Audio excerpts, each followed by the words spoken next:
Brillanti Singer. Kull nhar ta' erba' mit-12 ta' frar fid-9 esquarta filgħaxija dejjem fuq One.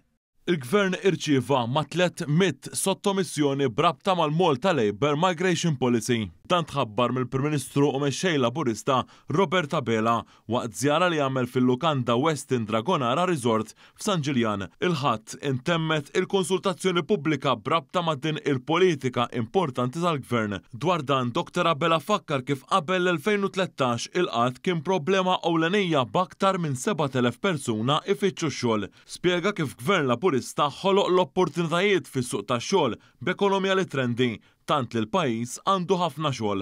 Nirrikonoxxu wkoll illi kellek sitwazzjoni fejn l-Awċin u l-Maltin kienu qed jitolbu li jkun hemm aktar kontrolli min-naħa tal-awtoritajiet fuq il-ħaddiema barranin li jiġu ġewwa pajjiżna. Kien għalhekk illi nidejna Labour Migration Policy l-ewwel politika tax-xorta tagħha illi qatt kellna f'pajjiżna li issa se nkunu qegħdin inżewġuha wkoll mal-Malta Vision 2050. Il-Prim Ministru Robert Abela qal li din il-politika tindirizza id-dinjeta tal-ħaddiema għax il-Gvern bi prinċipji soċjalisti irid jiżgura li kull ħaddiem Malti jew barrani ikun trattat b'kundizzjonijiet xierqa.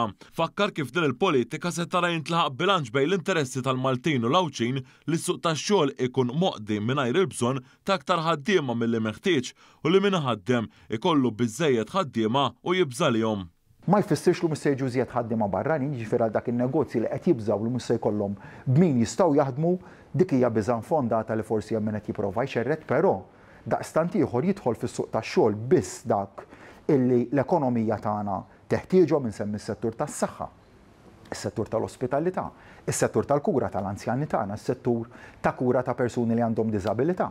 Però fej hemm setturi li kien hemm wisq ħaddiema barranin insemmi dak tal-food couriers, dak tal-white plates li diġà indirizzajna, hemmhekk wasal il-waqt li nagħmlu l-kontrolli, nagħmlu l-limitazzjonijiet li huma meħtieġa, fl-aħħar mill-aħħar niddeskrivi din il-politika bil-kelma bilanċ.